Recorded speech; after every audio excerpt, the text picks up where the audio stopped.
बाबाजी सद्गुरु दास तुका मस्तक हे पायावरी या वारकरी संतांच्या जेने पंढरी सारिखाचे आपुला धामणगाव केला वैकुंठाधिपती श्री विठ्ठल सका सोयरा जोडीला जो का भक्त विरक्त भूतळवटी विख्यात हा बोधला त्या श्री संत सद्गुरु माणकोजी चरणी साष्टांग मी घातिला विठ्ठल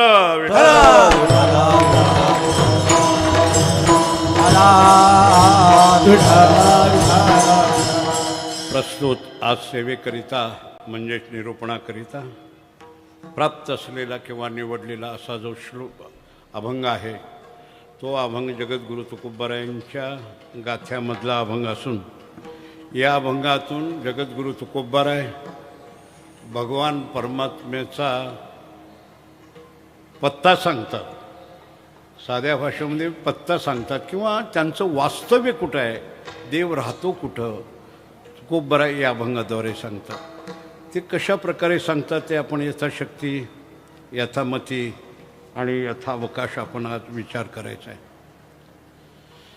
आज ज्या निमित्तानं हा सोहळा चालू आहे तो सद्गुरू वामन भाऊ यांच्या सुवर्ण महोत्सवानिमित्त हा सोहळा चालू आहे. आणि ह्या सोहळ्यामध्ये माझ्याकडे आलेली ही सेवा आहे. वास्तविक पाहता या सेवेला खूप अडचण आली. मी लांब कर्नाटकामध्ये बागलकोट तिकडं होतो. हॉस्पिटलमध्ये 2 दिवस झाला ॲडमिटच आहे. काय करावं हे कळत नव्हतं. दिवस जवळ यायला लागला तसं मनामध्ये तळमळ वाटायला लागली. शेवटी डिस्चार्ज कधी मिळेल याची वाट पाहत होतो.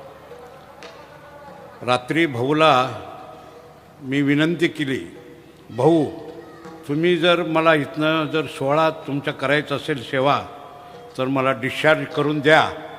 आणि हा सोहळा चाललेला तुमचा हा सांडोनी सोहळा मी का राहीन निराळा, मला का निराळं ठेवता तुम्ही, सगळ्यांना होईल आणि मला निराळं जर राहिलं तर हे मला आयुष्यभर दुःख होईल.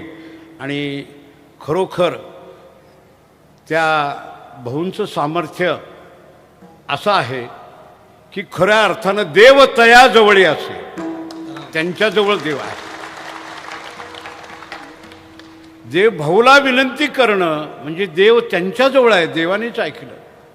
आणि बरोबर सकाळी आज मला 8:30 वाजता त्यांनी डिस्चार्ज डॉक्टरने दिला. ते म्हणले जावा, प्रकृती सांभाळून जावा. कार्यक्रम करतो असं त्यांना म्हटलं नाही. कार्यक्रम करतो असं म्हटलं नाही. मी इथं आल्यानंतर डॉक्टरला कळालं की दादा कार्यक्रमाला निघून गेले म्हणून, तिकडे निघून गेले. कारण का हा सोहळा पुन्हा 50 वर्षांनंतर येणार आणि 50 वर्षपर्यंत मी काय राहणार नाही, मी काय जगणार नाही. आणि मग त्यावेळेस हा सोहळा पुन्हा येणार नाही. खरोखर ही भाऊंची कृपा आहे. आज शरीरची प्रतिकूलता आहे तरी परंतु आले भागा ते करीतो तुझी नाम उच्चारितो. सेवा करणं हे आपला धर्म आहे. कारण आपण सेवेलागी आपण सेवक झालेला आहोत. ती सेवा करणं आपलं कर्तव्य आहे. कारण मी काही बुवा नव्हे. बुवाचं वेगळं असतं आणि महाराजाचं वेगळं असतं. बुवा म्हणजे केवळ ते पैसे मिळतात म्हणून कीर्तन करणं त्याला बुवा म्हणायचं. आणि त्याची गरज नाही पण सेवा करायची त्याला महाराज म्हणायचं. विठ्ठल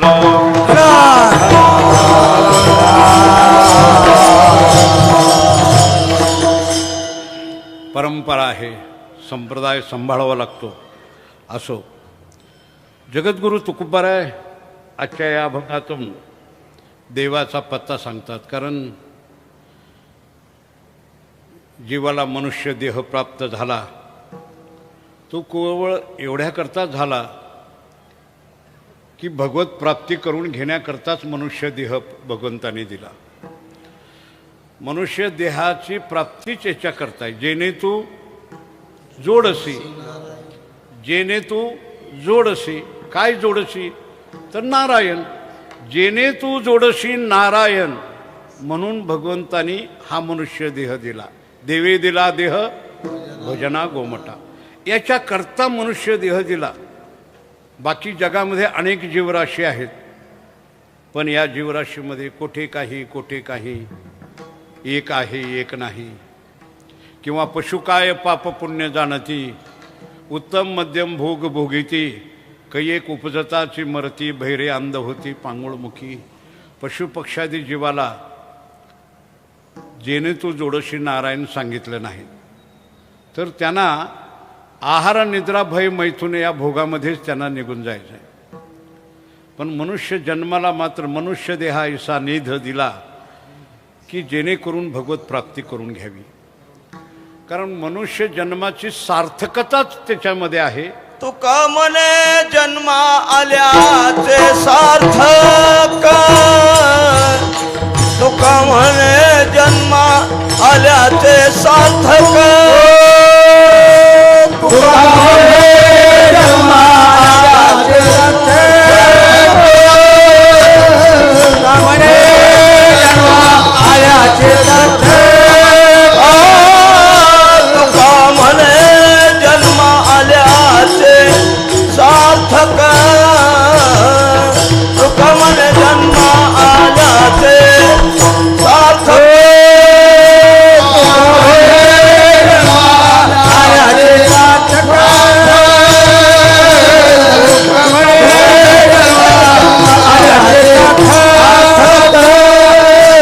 विठ्ठलाचे एका देखलिया, विठ्ठलाची एक देखलिया, विठ्ठल देखलिया, विठ्ठलाची एक देखलिया. तुका म्हणे जन्म आद्याचे सार्थक, आद्याचे सार्थक, म्हणे जन्म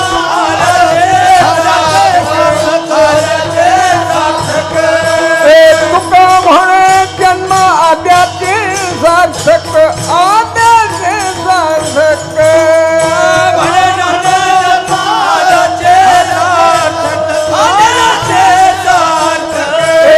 विठ्ठलाची एक, विठ्ठलाची एक देखलिया, विठ्ठलाची एक, विठ्ठलाची एक देखलिया. मनुष्य जन्माची सार्थकता कशामध्ये आहे? आपण जे समजतो सार्थकता कशामध्ये आहे तर संतती, संपत्ती आणि सत्ता, या तीन गोष्टीमध्येच आपण सार्थकता समजतो. आणि याच्याच पाठीमागं संपूर्ण जग याच्या पाठीमागं लागलं. एक संतती, संतती, दुसरी संपत्ती आणि तिसरी सत्ता. लोकांना वाटतं की संतती, मुलं व्हावीत, मुलं चांगली निघावीत, नोकऱ्या कराव्यात, अमुक करावं, याच्यामध्ये सार्थकता. वाढावे संताना गृही वावे धनधान्य, गृही वावे धनधान्य,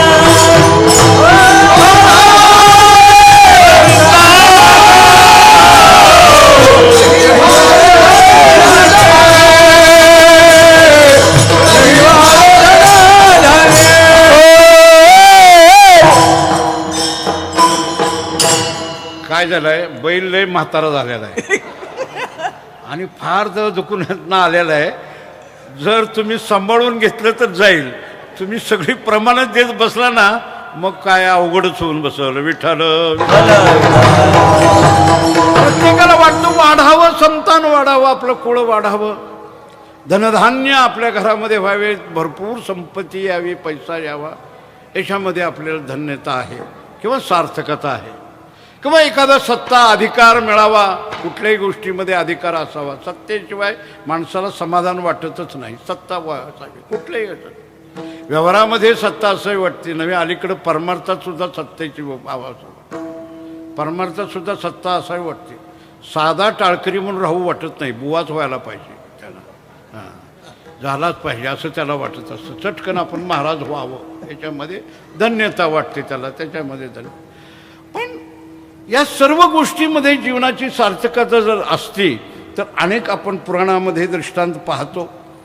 संततीमध्ये गांधारी काही कमी नव्हती,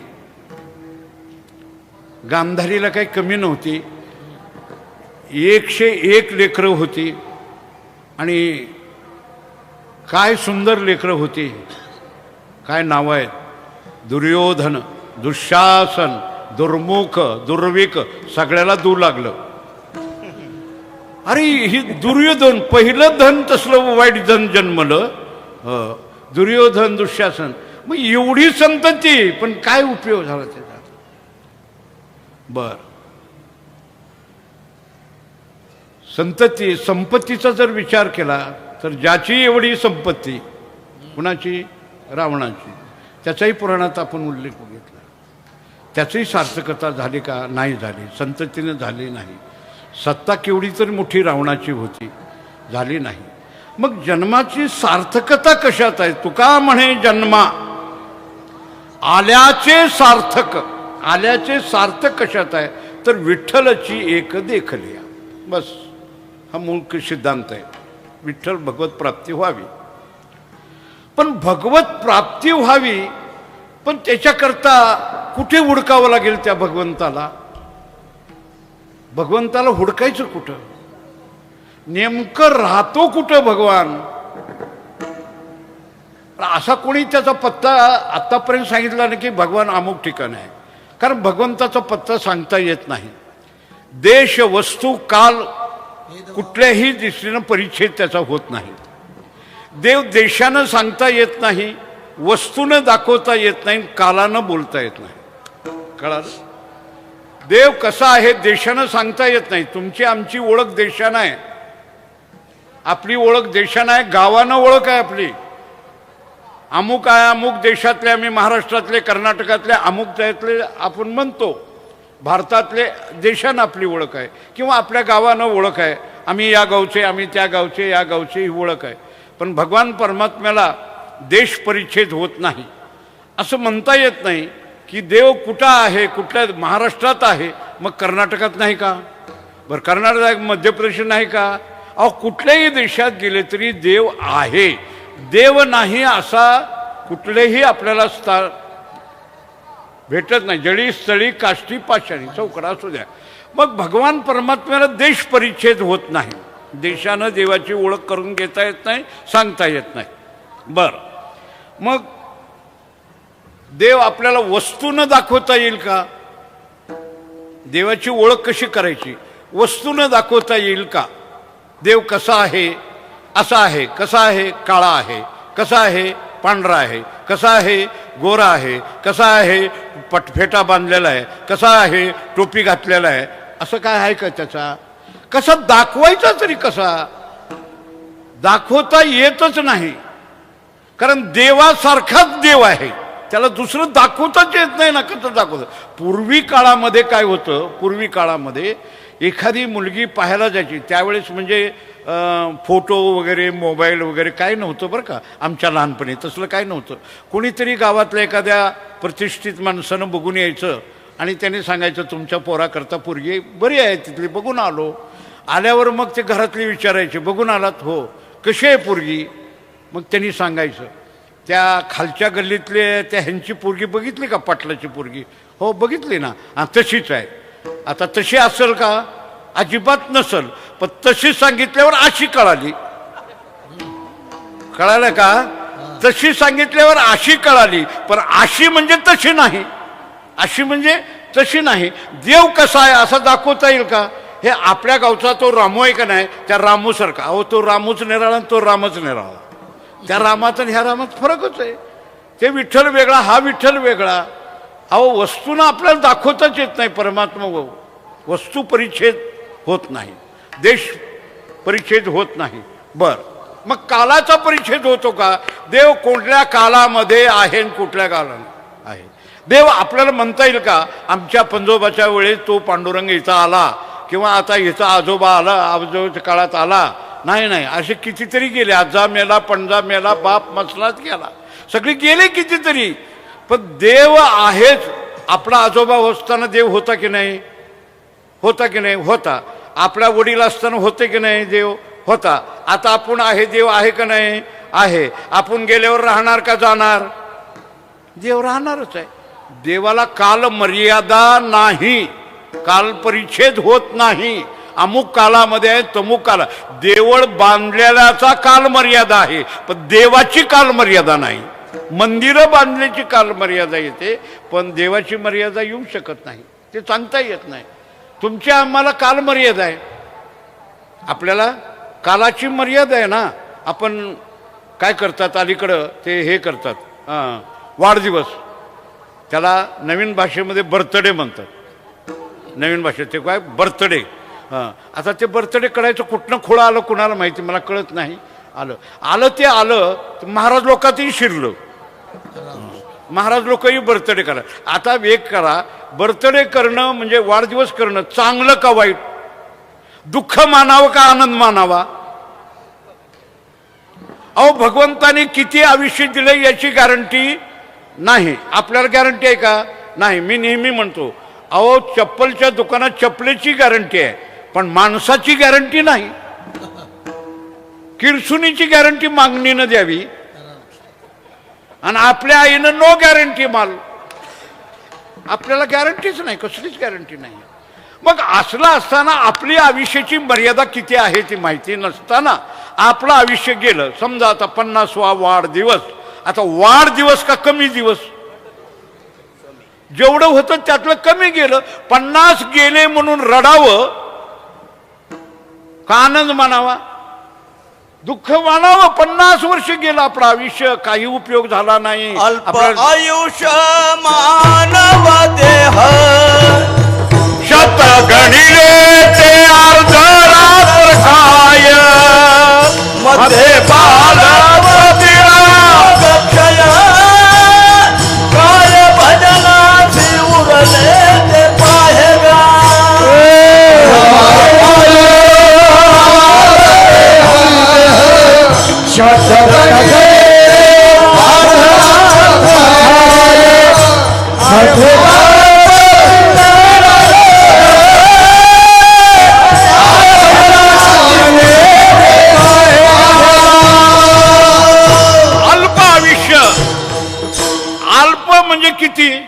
अल्प म्हणजे किती आहे ते सांगताच येत नाही, एवढं आयुष्य आहे.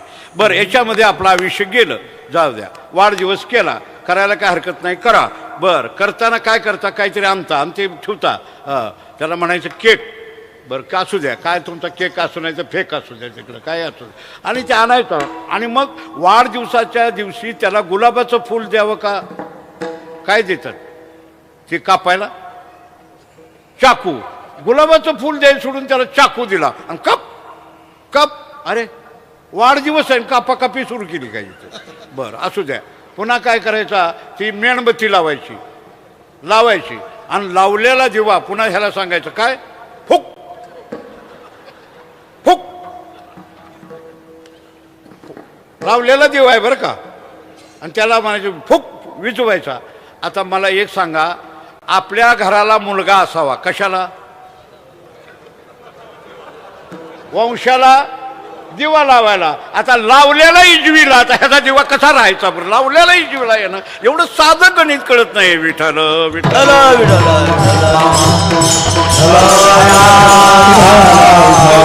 कालाची परिच्छेद देवाला होत नाही. आपला काल मर्यादा आहे, आपले कालाची मर्यादा सांगू शकतो, देवाचे काल परिच्छेद होत नाही. पण देवाची गरज आहे. काय गरज काय आहे, मुख्य काय आणि अवांतर काय जीवनामध्ये, हे माणसाला समजलं पाहिजे. अवांतर काय? बाकी जे आता आपण जी सत्ता संपत्ती सत्ता वगैरे विचार केला, हे अवांतर आहे. मुख्य प्रयोजन काय? तर मुख्य प्रयोजन जेणे तू जोडसी नारायण, किंवा जन्म आल्याचे सार्थक, विठ्ठलचे देखल्या. तो भगवान परमात्मा आपल्याला भेटला पाहिजे, मिळाला पाहिजे. पण तो भगवान परमात्मा कुठं आहे हे कळायचं कसं आहे? असं आहे, भगवान परमात्मा कुठं राहतो देव कुठं राहतो ते देवालाच माहिती आहे बरं का. आणि दुसरं म्हणजे कोणाला आहे, संत महात्म्याला माहिती आहे, बाकी कोणालाही माहिती होत नाही. देवाला एक माहिती आहे, ती कुठं राहतो ते त्यालाच माहिती असेल. आणि त्याला ओळखणारे, त्याला पकडणारे कोण आहेत, संत आहेत. आणि दुसरे म्हणजे संत आहेत, त्या संतांना मात्र माहिती आहे. म्हणून विचारायचं आहे तर आपण कुणाला विचारावं, देवाला विचारण्यापेक्षा संतांना विचारलं पाहिजे. देवाला जर विचारलं तर यदा कदाचित देव थोडा फसवेगिरी करण्याचा संभव आहे.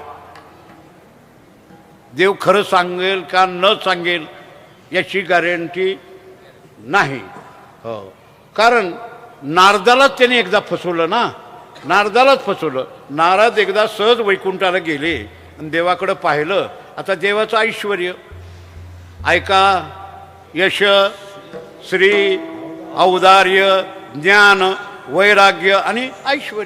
देवाला मोठं ऐश्वर देवाचं बरं का. काय ऐश्वर आहे, फार मोठं ऐश्वर की त्या ऐश्वर्याच्या ठिकाणी ते नारद गेले. आणि मग ते ऐश्वर्यामधलं एक ऐश्वर सांगतो तुम्हाला. देवाला किती, 16,108 बायका, म्हणून त्याला देव म्हणा. एवढ्या बायका सांभाळ नाही का माणसाचं काम आहे होय. हां हां, एक बायको केली तर मी सगळ्या देशात फिरायला लागलो. इकीनं फिरविलं एवढं. आता 16,000 म्हणजे तुकडं तुकडं झालं असतं माझं. 16,108 बायका केल्या देवानी. एवढं ऐश्वर. पूर्वी काय होतं, स्त्रीधन, गोधन, जास्त बायका तो मोठा श्रीमंत, जास्त ज्याजवळ गायी आहेत, जनावर आहेत तो सगळ्यात मोठा श्रीमंत. पूर्वीचं बरं का, ते गोधन श्रीधन असं मानत होते. पुत्रधन असं मानायचे. ज्याला जास्त मुलं आहेत तो धन्यवान. आता तसं नाही, एक या दो बस, चला संपलं काम. पण ते धन जे मोठं होतं ना, ते धन नारदाने बघितलं. आता नारद म्हणजे ब्रह्मचारी, पण गंमत अशी आहे, त्या ब्रह्मचार्याला बुद्धी भ्रष्ट झाली. आणि काय मनात विचार आला कोणाला माहिती. तो देवाकडे गेला आणि म्हणला, देवा, म्हणले काय तुला किती, 16,108 बायका आहेत. बरं म्हणले हो. अरे मला एक बी नाही. देव म्हणले काय करायचं, नाही मला कोणी देत नाही म्हणले, कारण माझ्याकडे हाय काय, माझ्याकडे काय, एक विणा आणि दुसरी चिपळ्या, माझ्याकडे काय आहे म्हणले. आणि असल्याला कोण देतं, पोरगा काय करतो, भजन करीत फिरतो, कोण देतं, कोण देतं, काय करतं पोरग, भजन करतं, गावगाव फिरतं, सप्त करीत, असं जमतं का त्याला. अरे पण तसं म्हणलं, मला नारद म्हणला माझ्याजवळ विणा आणि चिपळ्या मला कोण देत नाही. मग म्हणले तुझ्याजवळ एवढे आहेत, तुझ्याजवळ एवढं कशाला, मग त्यातली एक मला देऊन टाक. देवाने सांगितलं, वाह. देव जरा विचार केला, ह्याची बुद्धी बिघडली म्हणले. जरा हा ब्रह्मचार्य असताना ह्या बोलला म्हणले, आपण विचार करू. देवाने सांगितलं काय हरकत नाही, घेऊन जा म्हणले. पण एक काम कर, ही एवढे जेवढे 16,108 बायका आहेत ना, तितके वाडे आहेत माझे म्हणले, तितके घर आहेत. बरं, वरला वाडा, खाल्ला वाडा, मधला वाडा, पलीकडचा वाडा, इकडला वाडा, असे वाडे आहेत म्हणले. त्या वाड्यात जा. बरं, ज्या वाड्यामध्ये मी नाही, जे घर रिकामं दिसल तिथली तू घेऊन जा. मी ज्या घरात नसेल ती घेऊन जा, आणि मी ज्या घरात दिसल ती मात्र हात लावू नको तिथं. नारद म्हणला, आता 16,108 ठिकाणी राहतो का हा. नारद गेला घर हुडकत. मग देव काय, कुठं बसलेले आहेत, तर कुठं झोपलेले आहेत, तर कुठं आंघोळ करायला लागले, तर कुठं चहा प्यायला लागले. होता का नव्हता चहा कोणाला माहिती, लोक बी बोलतो मी मग जण खाऊन. हां, चहा प्यायला लागलेत, कुठं काय करायला लागलेत, हे सगळं बघितलं देव.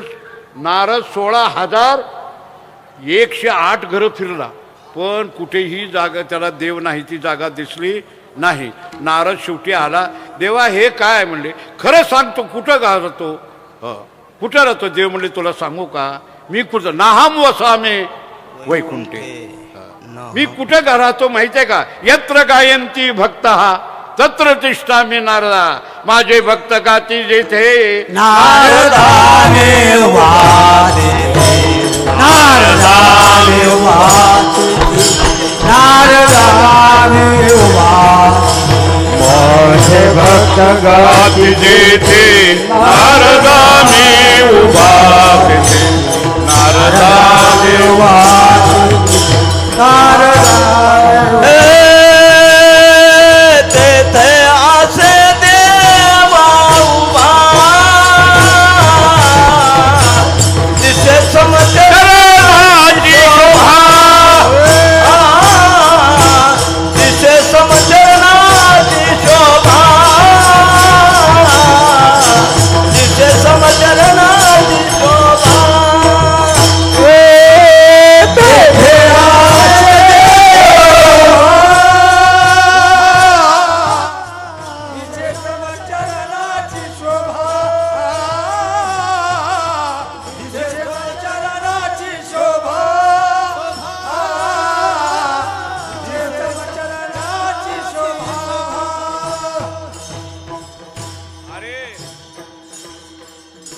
राहतो म्हणजे कुठे राहतो तुला माहिती आहे काय? यत्र गायंती भक्त तत्र इष्टामी नारद. माझे भक्त गाती जेथे नारदा मी उभा तेथे. मी तिथे राहतो, त्या भक्तांच्या जवळ राहतो. मग हुडकायचं आहे, भक्ताजवळ हुडकायचं आहे, पण भक्त कुठे आहेत आणि त्या कोणत्या भक्ताजवळ देव राहतो? गाणाऱ्या आहेत. मग गाणारे हे सगळे तुझे भक्तच आहेत का? कारण भक्त असणं वेगळं आणि भक्त म्हणून घेणारं वेगळं. भक्त असणं वेगळं आणि म्हणून घेणं वेगळं. जरी बाह्य लक्षणातून जरी असलं तरी देव त्याला म्हणेल का? मला काय म्हणायचं आहे, आम्ही भक्त म्हणून घेण्यापेक्षा देवानं माझा भक्त म्हणावा, याला विशेषत्व आहे. अरे आम्ही बघून घेतो हरी भक्त परायण. अरे तुम्ही म्हणता, तुम्ही लिहिता, तुम्ही छापता, मी कोण आहे? ह भ प. कशाचा ह भ प? ह म्हणजे काय? हरी. भ म्हणजे काय? भक्त. प म्हणजे काय? परायण. बरोबर आहे ना? मग सगळं स्पष्ट का लिहित नाहीत? ह काढायचं, शून्य द्यायचं, भ काढायचं, शून्य द्यायचं, प काढायचं, शून्य द्यायचं, असं शॉर्टकट का करायचं? त्याचं कारण आहे. मला एकदा माझ्या नातूनं विचारलं, दादा हे असं का लिहिलं? मग ह्याचं कारण आहे. हे शून्य म्हणजे काय? त्याला विचारलं शून्य म्हणजे काय? तो नातू मला शून्य म्हणजे शून्य. मला शून्य म्हणजे काय? शून्य म्हणजे काहीच नाही दादा. हे पुढचा महाराज आहे का ना, हो शून्य, हरी शून्य, भक्त शून्य, परायण शून्य, ह्याच्याजवळ काहीच नाही. विठाल असं जर म्हणत असतील तर असं नाही. मग ती ओळख पाहिजे आहे ना, आपल्याला माहिती पाहिजे ना. ते कोणाला विचारावं लागेल? कोणाला? देवाला सुद्धा विचारून आपल्याला भागत नाही. कारण तुकोबराय म्हणतात माझा तिथं विश्वास नाही. माझा विश्वास कुठं आहे? माझा विश्वास आहे, पण माझा विश्वास कोणावर आहे? तुकाराम महाराज म्हणतात संताचे पायी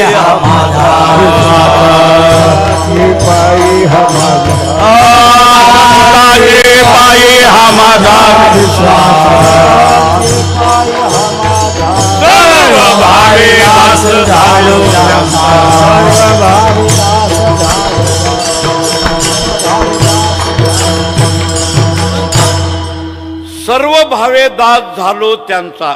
माझा विश्वास कुठे आहे? संताचे पायी. खरं म्हणतं तुकाराम महाराजांनी असं म्हणायला पाहिजे होतं, देवाचे पायी हा माझा विश्वास. देवाचे पायी नाही, मग संताचे पायी हा माझा विश्वास. संत यांनाच विचारलं पाहिजे की देव कोठे आहे? खरं बोलणारे संत आहेत. देव खरं बोलू शकत नाही, खरा आपला पत्ता सांगत नाही. संत मात्र काय? सत्य बोले मुखे दुखवे अनेकाचे दुःखे. सत्य बोलणं हे त्यांचं आहे, खरं बोलणं. कधी लबाड बोलायचं नाही. लटिके वचन नाही नाही देही उदासीन. लटिके वचन नाही. ही जरा हे अभंग पाठ करताना जरा घोटाळा होतो आपल्याला, अर्थ सोडताना. लटिके वचन पुढे नाही देही उदासीन म्हणजे काही ते नाही तिकडलं इकडे घ्यायचं आहे बरं का. लटिके वचन नाही, नाहीतर काय घोटाळा होतो. एसटी मध्ये लिहिलेलं असतं बिडी पिऊ नये, पण एक बहादर चढला आणि लगेच खाली उतरला. कंडक्टर म्हणला चढा की, थांबा म्हणला. का? तिथं लिहिलंय म्हणला. काय? बिडी पिऊन ये. मी बिडी पिऊन येतो. अरे बिडी पिऊ न इकडं कशाला घेतलं? बिडी पिऊ नये, तू बिडी पिऊ न इकडं घेतल्या न मुळे घोटाळा झाला तुझा. तसं जर आपल्याला लटिके वचन नाही, देही उदासीन. लटके वचन नाही म्हणजे लबाड. कधी सत्य बोलतात ते सत्य बोले मुखे दुखे अनेकाचे दुखे. सत्य बोलणार. किती सत्य जीवावर आलं तरी सुद्धा आपला घात होतोय, आपण संपतोय, जरी आलं तरी सुद्धा. कल्पना आपल्याला दुर्योधन होता आणि दुर्योधनाला काय झालं? अमर व्हावं म्हणजे वज्रदेही व्हावं असं दुर्योधनाला वाटत होतं. वाटलं काय करावं, काय करावं, काय करावं, हे कोणाला विचारावं, कोणाला विचारावं. आता देव खरं सांगेल का? काय करावं? तर दुर्योधनानं विचार केला, मी धर्मराजाला विचारतो. आता ते दोघाचं तर विरोधत्व, दोघाचं युद्ध ठरलेलं, पण धर्मदादाकडे जातो मी. म्हणले माझा धर्मदादा वैरी आहे, पण मला खात्री आहे की माझा दादा कधीही खोटं बोलणार नाही. बघा, मनुष्याची वागणं असं असावं की वैर्याला सुद्धा आपल्या वागण्याची खात्री असावी, आपल्या विरोधकाला सुद्धा आपली खात्री असावी. आणि मग तो धर्मराजाकडे गेला, धर्मराजाला विचारलं, दादा मी वज्रदेही व्हायचं आहे, मला अमर व्हायचं आहे, याच्याकरता काय करू? तर धर्मराजाने सांगितलं, अरे तू इथपर्यंत कशाला आला, तुझं आहे ना तू जोड. म्हणले कसं काय?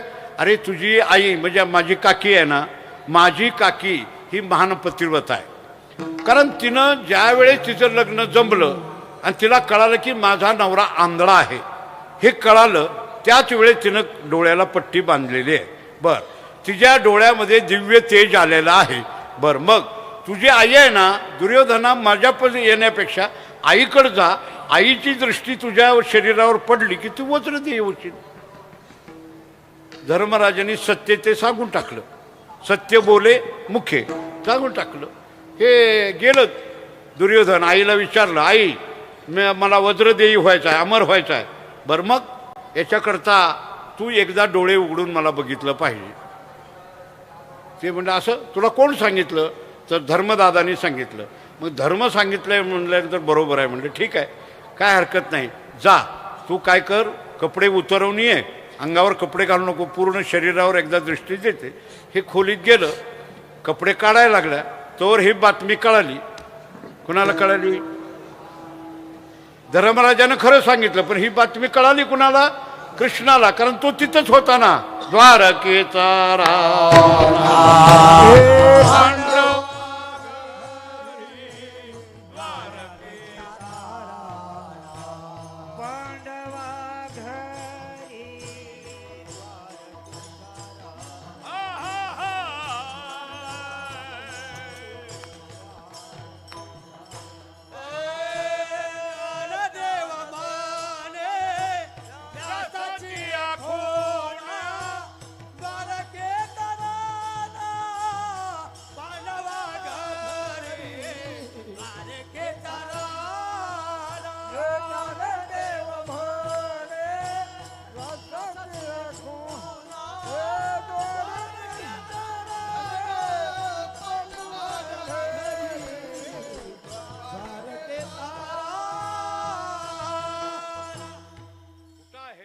भगवंताला कळालं. आता ते अमर होणार, वज्रदेव होणार होता, देव धर्मराजाने सांगितलं होतं, पण यांच्या मनात वेगळं आलं. यांनी पचुगिरीचं काम चालू केलं. हे पळत देव आले, पळत आले आणि ते बाहेर खोलीतनं निघायला लागल्यावर देव आडवे आले. आल्याबरोबर म्हणलं, अरे कुठं निघाला? म्हणजे कुठं निघालो म्हणजे मी वज्रदेवी व्हायला निघालो. पण तू याचा इथला सम्राट आहे, हस्तिनापूरचा राजा आहे, आणि तू असं नागडं कुठं निघाला? म्हणले नागडं कुठं निघाला? मी माझ्या आईकडे निघालो. म्हणजे का? तर आईची दृष्टी पडल्याबरोबर मी अमर होणार आहे. हे म्हणले तुला सांगितलं कुणी? तर म्हणले धर्मदादानी सांगितलं. भगवान म्हणले तू येडा का शाणा? काय भावकी कुठे नीट सांगत असते का? गुन्ह्याची वाटी करी भावकी असती, आणि तू येड्यासारखं त्याचं ऐकून तू गेला. अरे तुमचं दोघाचा आता विरोध चाललाय ना, हो विद्या आहे. मग तुला तुझ्या आईनं जर बघितलं तर भस्म होऊन मरतील. ही अशी काही मधली लोक घोटाळा करतात. मला वाटलं आता करायचं काय, असं बी खरं. पण पुन्हा म्हणला नको, माझा विश्वास वैरी जरी असला तरी ते माझा खरंच सांगणार. म्हणून असतो, म्हणून म्हणतो विरोधकाला सुद्धा आपल्या स्वभावाची कल्पना असावी, असा वागावं जगामध्ये. विरोध किती करणार नाही, असं होणार नाही की विरोधकाला मनात वाटावं. अरे त्या दुर्योधनाला सुद्धा वाटत होतं धर्मराजा माझा सत्यच आहे का, विरोधक जरी असला तरी नाही. म्हणले तू काहीतरी लबाड बोलायला लागला, मी जाणार. देवालाही खात्री होती हे ऐकणार नाही आपलं म्हणून. पण देवाने काय केलं, जातानाच गळ्यात मोठालट हार घालून गेलते, फुलाचा हार, मोठालट हार गेले. देव म्हणले जायला का हरकत नाही, पण तू आता लहान आहेस का, वर्ष 2 वर्षाचं लेकरू आहे का मांडीवर बसायला. अरे तुझ्या आईनं म्हणले 101 लेकरं झाली तर अजून एकाचंही तोंड बघितलं नाही, आणि तू एवढा मोठा झाला ना असा नागवत गेला तर कसं काय. बरं मग काय, एवढ्यापेक्षा एक काम कर, तू ही फुलाचा हार घे आणि तुझ्या मांडीला गुंडाळ, इथं मांडीला गुंडाळ आणि जा. फुलाच्या हारला काय होतंय. हे म्हणलं हे बी बरोबरच आहे. म्हणला फुलाचा काय संबंध आहे मला, फुलं आहे ते फुल. ते म्हणलं बरं ठीक आहे. फुलाचा हार घेतला, दुर्योधनाने असा गुंडाळला, गुंडाळून निघल्या. देव म्हणले काम झालं, आपलं काम केलं. म्हणले पत्ते झालं, आता काय होईल ते हो. तू गेला, तू वर गेल्याबरोबर आईला म्हणलं आई आलो मी, डोळे उघड. डोळे उघडले, बघितलं नखशिकांत पाहिलं. पाहिल्याबरोबर आईनं सांगितलं डोळे बांध, आता बांध. आई मी, तू बांध अगोदर म्हणले. डोळे बांधले. बांधल्यावर विचारलं मी झालो का अमर. हो तू झालास, पण एक आहे, वज्रदेही झाला असला तरी तुला सगळं बाकीचं शरीर तुझं वज्रदेही आहे, पण ते मांडीला जे ते गुंडाळलं ना फुलाचं तू, ते मात्र वज्रदेही नाही. तिथं मार लागला, गदा लागला की तू मरणार. देव म्हणले काम झालं. आणि हे देवाला माहिती होतं, तेच भीमाला सुचविलं इथं इथं इथं आण म्हणले, तर मरल नाही ते मरत नाही. मला काय सांगायचं आहे, धर्मराजा सत्य बोलला हो, तो मारायला निघाला. पण देवानी फसवेगिरी केली. देवाला विचारणार संताची पायी हा माझा विश्वास, सर्व भावे दास झालो त्याचा. म्हणून तुकाराम महाराजाला विचारलं एकानं की तुकाराम महाराज खरं सांगा तुम्ही देव कुठं आहे. तुकाराम महाराज म्हणतात सांगू का तुला अभंगाचं प्रथम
विठोबा रखुमाई जय जय विठोबा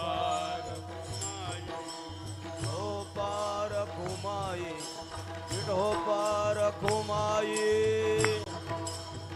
जय जय विठोबा रखुमाई जय जय विठोबा रखुमाई विठोबा रखुमाई जय जय विठोबा रखुमाई विठोबा रखुमाई जय विठोबा रखुमाई विठोबा विठोबा विठोबा रखुमाई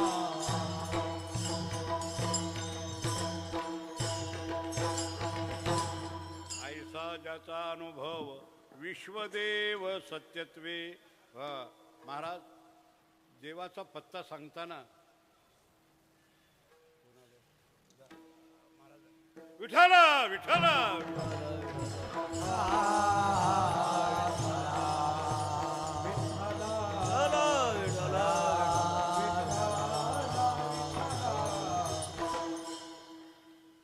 भगवान परमात्मा राहतो कुठं तर ज्याचा अनुभव असा आहे की विश्वदेव सत्यत्वे. देव तया जवळी असे. देव कुठे आहे की ज्याचा अनुभव असा आहे की सत्यत्वे देव जिथं विश्व हे देव स्वरूप मानतो त्याला अनुभूतीला आलं असा जो आहे देव तयाजवळ आहे. कुणाला अनुभूती आली विश्वदेव सत्यत्व कुणी मानलं तर अनुभूती कुणाला आली वामन भाऊला आली.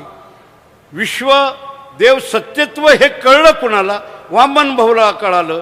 मग देव कुठे आहे वामन भाऊ जवळ आहे. विठाल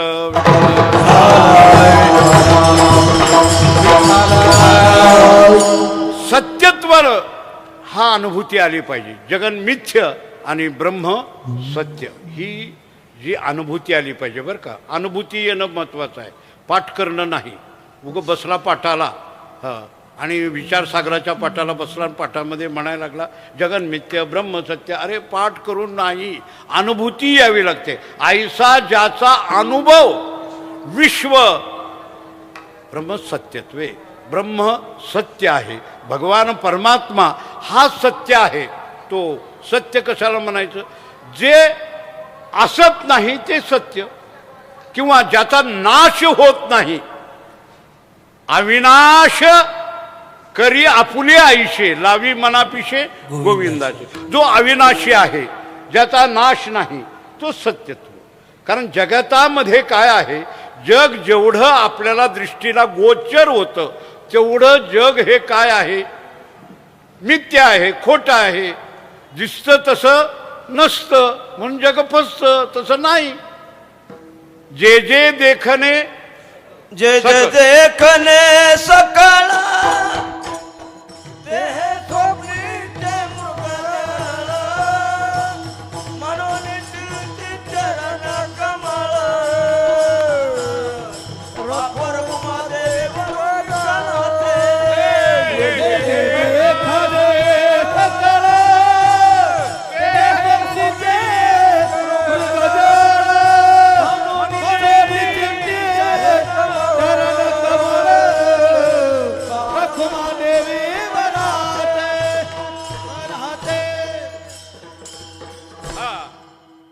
अशी अनुभूती आली पाहिजे की ज्ञानोबराय स्वतः म्हणतात की असं आहे हे जग काय आहे.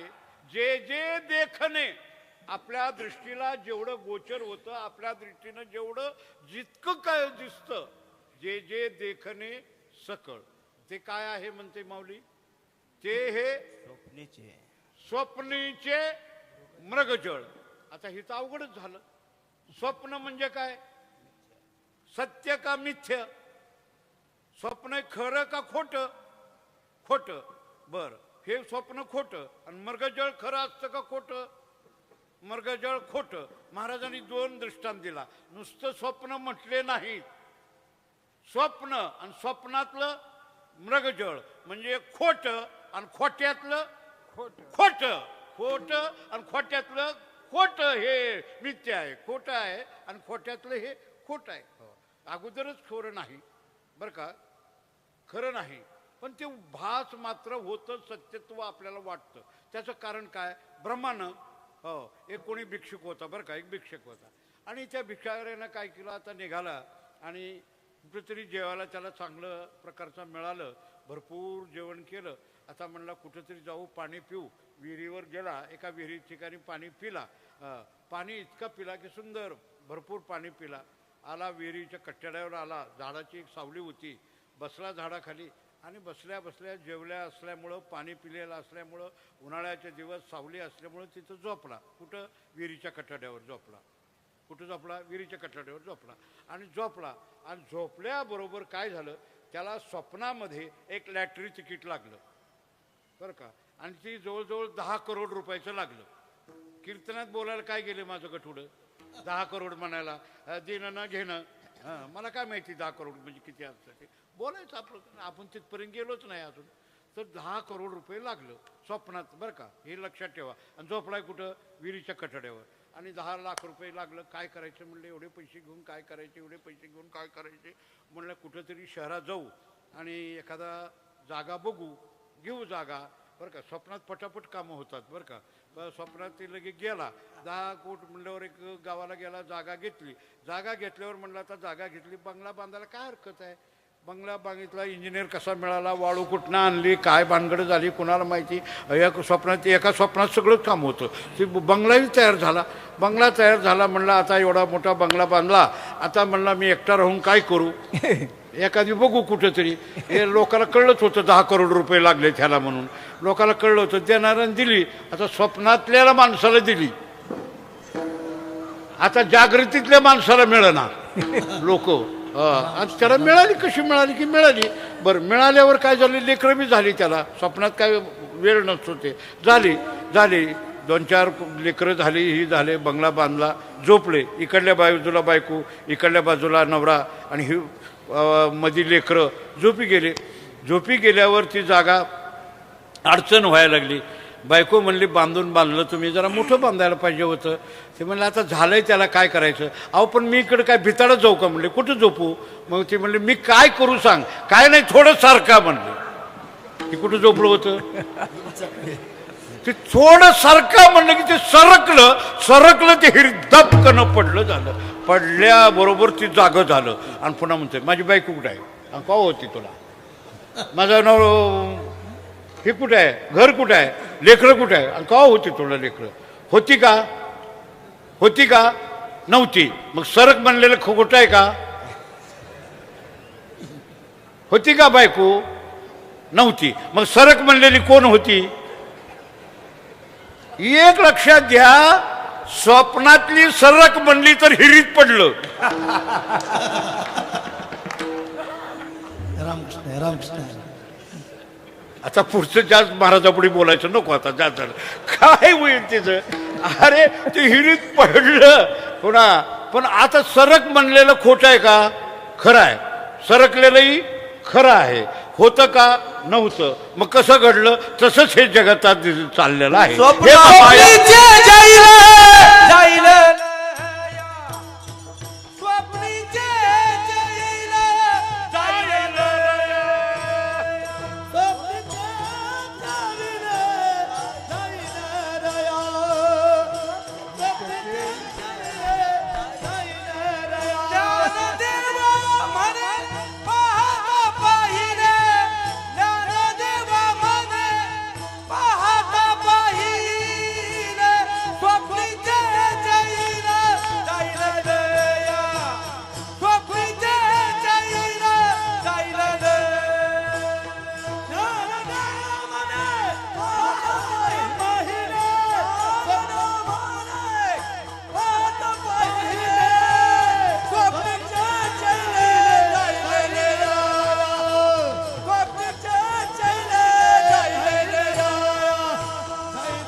स्वप्नातलं मृगजळ हे जितकं खोटं आहे ना, तितकं हे सगळं मिथ्या आहे.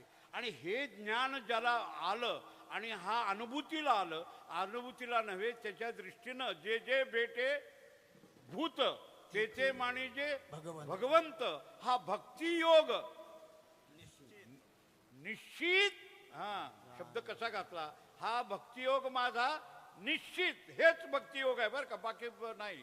भक्तियोग कशाला म्हणायचा, तुझी भक्ती खरी कशी झाली तर ज्यावेळेस तुला ज्या ज्या भूत प्राणी मात्र म्हणजे जगतात जे जे दिसतं ते त्याला भगवत स्वरूपाकार दिसलं पाहिजे. तुकाराम महाराजाला पक्षामध्ये देव दिसला. तुकाराम महाराज भजन करायचे, सतत भजन चालायचं. आणि मग असं करत असताना एकदा काय झालं, देहूमध्ये एक शेतकरी होता, त्याला भरपूर शेतामध्ये पीक आलेलं होतं, ज्वारी आलेली होती, पण इतकी ज्वारी पिकलेली होती की आता राखायची कशी ही चिंता होती. बरं राखायचं तर त्याला ते मजूर मिळेना, राखण्याला मजूर मिळेना. बरं त्याला मजूर मिळेल तर त्याला पगार द्यायला पाहिजे, काय करावं असं विचार करत असताना त्याच्या डोक्यात आलं, आपण एक काम करू, तुकाराम महाराजाकडेच जाऊ. आणि तुकाराम महाराजाकडे आले. तुकाराम महाराजाला सांगितलं, महाराज म्हणले काय, आमच्याकडं शेतात भजनाला चला. ते म्हणले वा, आम्हाला भजनाला बोलविणार कोण नाही, तुम्ही बोलवते चला. म्हणले येतो भजनाला. यानं विचार केला, याला भजनाला घेऊन जाऊ. हे भजन करायला लागला, टाळ वाजायला लागला की एकही पाखरू येणार नाही, रानात वाटलं. आणि म्हणून हे गेल तुकाराम महाराजाला गेले. तुकाराम महाराजाला सांगितलं घ्या साहित्य सगळं, टाळ पकवाज काय तुमचं असतं ते घ्या. म्हणले तुकाराम म्हणले वा, सगळं घेतलं. तुकाराम महाराजाला मोठं ते ज्वारी राखायचं ते हे केलेलं होतं, त्या बसवलं त्याच्यावर तुकाराम महाराजाला. तुकाराम महाराज बसले, महाराज तुम्ही इथं निवांत भजन करा, तुम्हाला आम्ही काय पाहिजे ते आणून देतो, भजन करा. तुकाराम महाराज म्हणले वा, छान जागा दिली. म्हणजे तुकाराम महाराजांनी भजन चालू केलं. आता तुकाराम महाराजाचं भजन चालू झाल्यावर ह्याच्या शेतातली तर कुणीकडे गेलीच नाही पाखरं, पण शेजारच्या रानातली तिथे येऊन बसली सगळी पाखरं. आज सगळी येऊन तिथं बसली. तुकाराम महाराज भजन चालू केल्यावर ते उडायला लागल्यावर महाराज म्हणले अरे अरे अरे अरे अरे, माझ्या भजनाच्या आवाजानं हे जर उडत असतील तर काय उपयोग आहे. म्हणले माझं भजन नको. म्हणले त्यांनी पक्षामध्ये पांडुरंगाला पाहिलं. नाथ महाराजांनी विंचुआमध्ये देव पाहिला. सहज कर्मे ती झाली ब्रह्मार्पण, सहज कर्मे ती झाली ब्रह्मार्पण. हे जनानो हे हा अवघा जनार्दन, हे जनानो हे हा ऐसे ऐकता निवती साधू जन, ऐसे ऐकता एका जनार्दनी बांधली निज खुन, एका जनार्दनी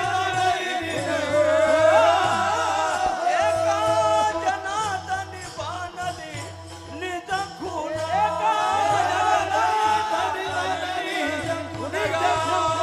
झाली संध्या संदेह माझा गेला, हे आत्माराम हृदयी प्रगटला.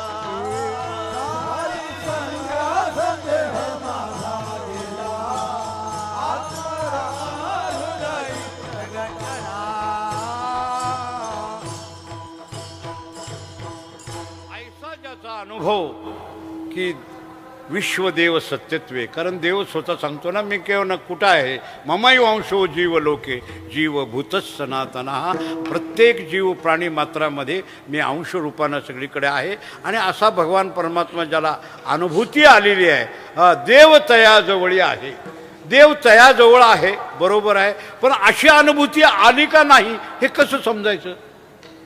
मला एक सांगा की ही अनुभूती आहे, बोललो आपण भजनात बोललो, कीर्तनात बोललो, पण अनुभूती ह्याला आली हे कसं ओळखायचं.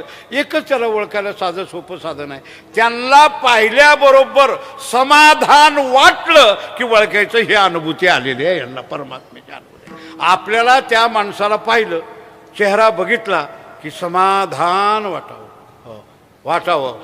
आता एक लक्षात घ्या, वामन भाऊचा तुम्ही फोटो पाहिला तर तुम्हाला काय वाटतं, समाधान.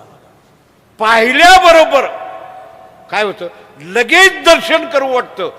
दर्शनी समाधान आथी जैसे, दर्शन घेतल्याबरोबर जीवाला समाधान वाटलं की लक्षात घ्या देव तयाजवळी असे, त्याच्याजवळ देव आहे. त्यांना पाहिल्याबरोबर, नाहीतर आमचं तोंड बघितल्यावर कसं वाटतं तुम्हाला, ती फोटोज बघून तुम्हाला समाधान वाटतं. आणि आम्ही प्रत्यक्ष तुमच्या समोर आलो, वाटतं का तुम्हाला? हा, ही कुठला तरी बुवा वेगळाच आहे, काहीतरी मनात मध्ये येतं आपल्या. नाही, दर्शनी समाधान होतं. मी एक ठिकाणी कुठेतरी ऐकलं बरं का लोकांकडनं, की भाऊ असताना एकाने विचारलं म्हणून, भाऊ तुम्ही रोज काय खाता? रोज काय खाता? ते म्हणले काय खाता म्हणजे? मी रोज फिरतो म्हणले, गावोगाव फिरतो, हे डोंगर दऱ्यामध्ये फिरतो, इकडं फिरतो, पिठलं भाकर खातो म्हणले. मी काय खातो? पिठलं भाकरी खातो. पिठलं भाकर खाता? हो. होय. मग तो माणूस म्हणला मी रोज बदाम काजू खातोय. बरं मग काय झालं? पण तुमच्या चेहऱ्यावर जे समाधान वाटतं, आनंद आहे, तो आनंद मला बदाम काजू खाऊन येत नाही. याचं कारण काय? देव तयाजवळी असे.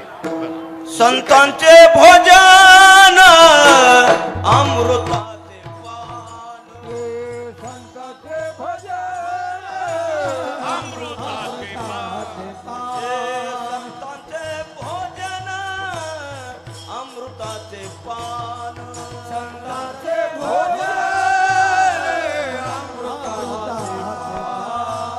करीती कीर्तन रात्रंदिवस, करीती कीर्तन रात्रंदिवस,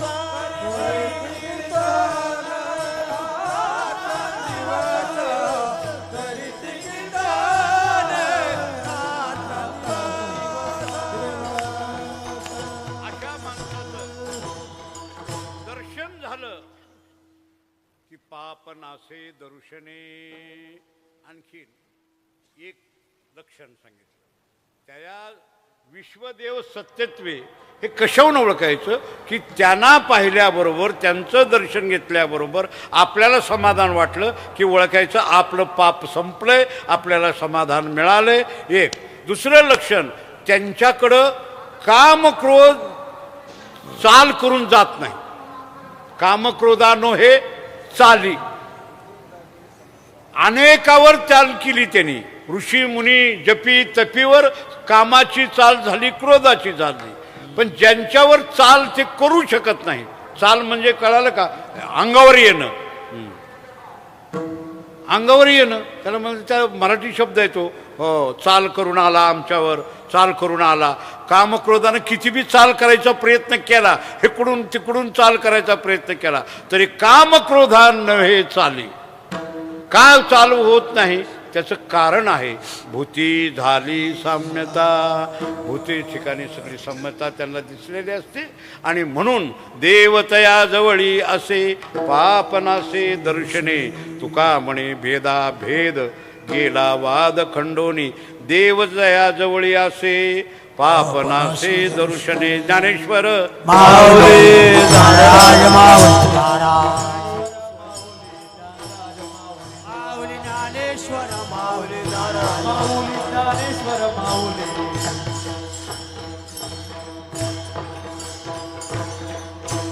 त्या संतांची ही ताकद आहे. कामक्रोधाची ते जर चाली करू शकत नाही. त्यांच्या दर्शन घेतल्याबरोबर आपल्या ठिकाणचं पाप निघून जातं. आणि हे सत्यत्वानं आपल्याला अनुभूतीला येतं.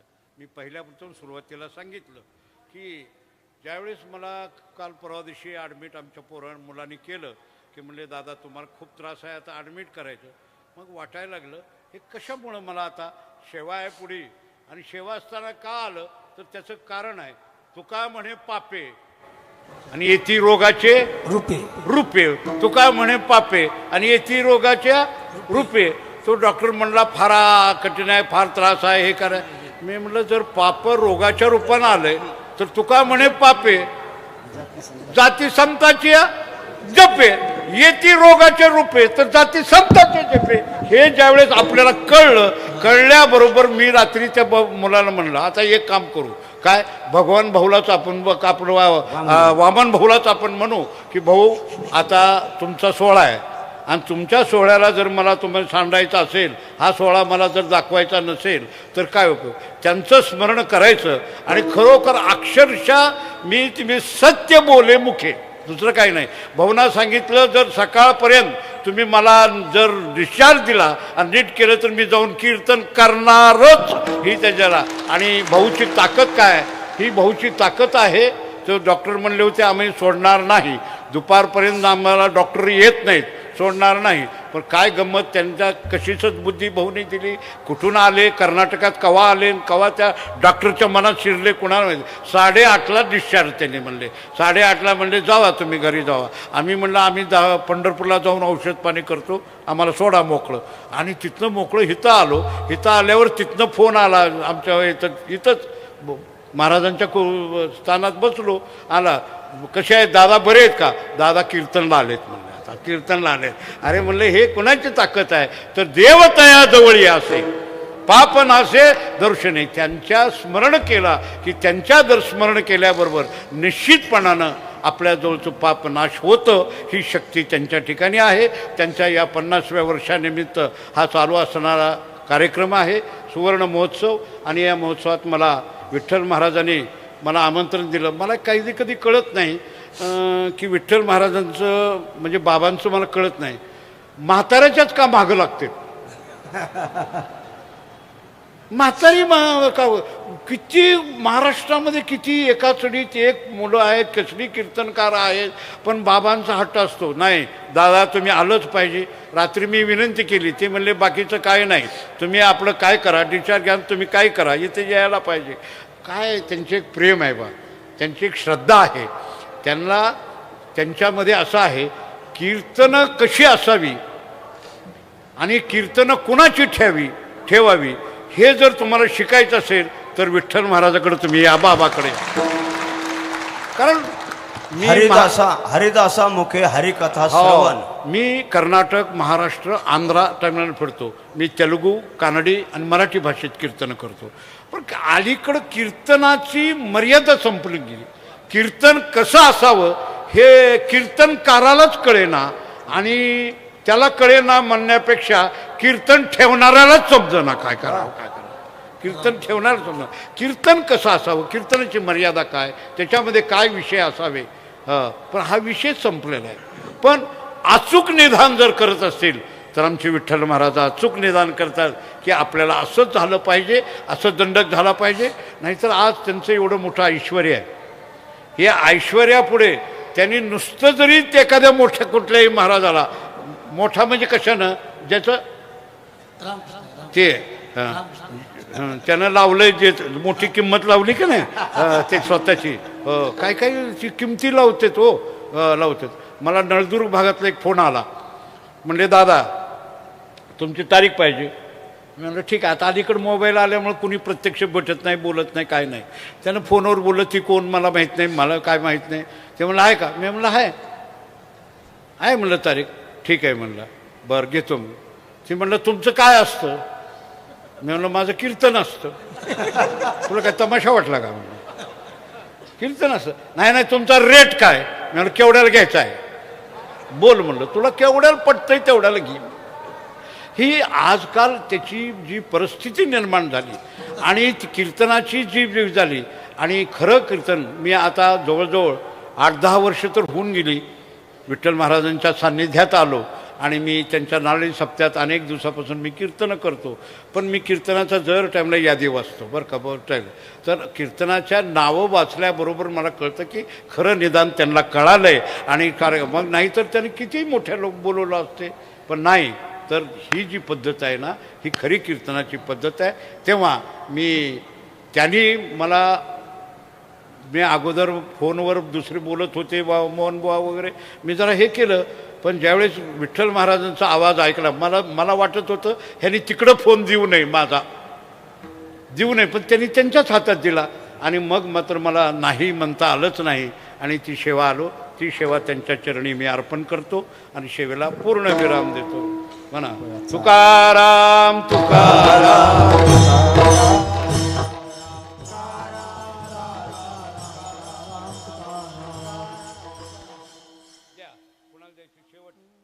शेवट द्या. तुका मने भेदा भेद, तुका मने भेदा भेद,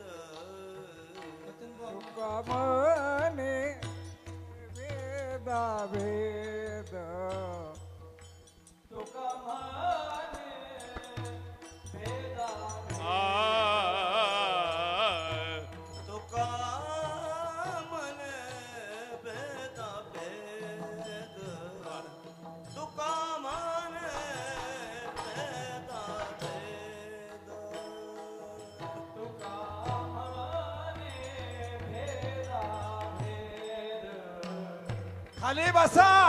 काल सांगितलेलं आहे खाली बसा, नाही तर चौकदार तिकडे वाढले. बाय बाय बाय बस खाली, खाली बसा. काल सांगितलंय कुणी उठायचं नाही, खाली बसा. बाई बस खाली. लावाद गेला वाद खंडोनी, गेला वाद खंडोनी, का देवतया जवळी असे, देवतया जवळी असे. देवतया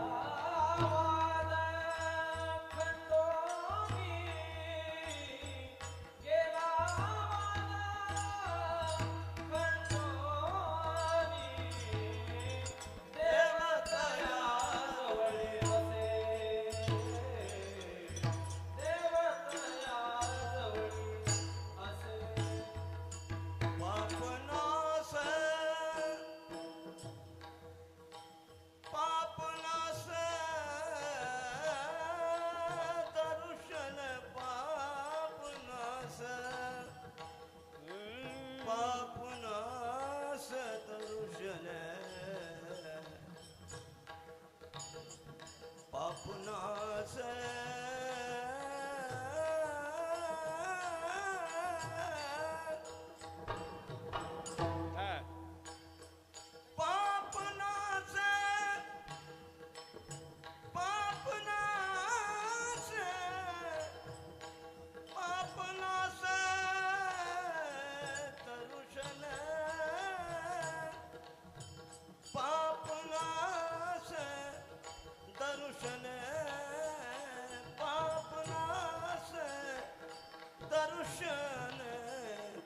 देवतया जवळी असे.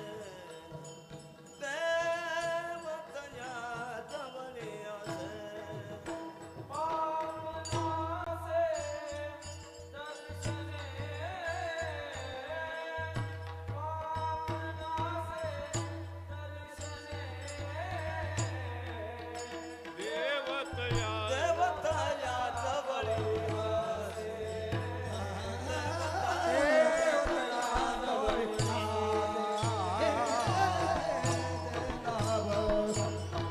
विठ्ठल जय जय. जय विठ्ठल जय जय विठ्ठल.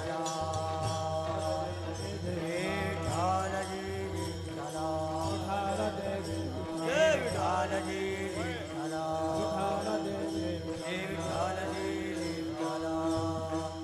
जय विठ्ठल. आ बोलिले कुणी उत्तर करा क्षमा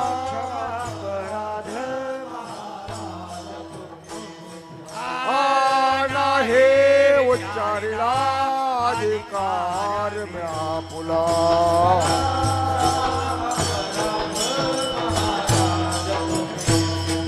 तुका म्हणे ज्ञानेश्वरा राखा पाया पैकी करा.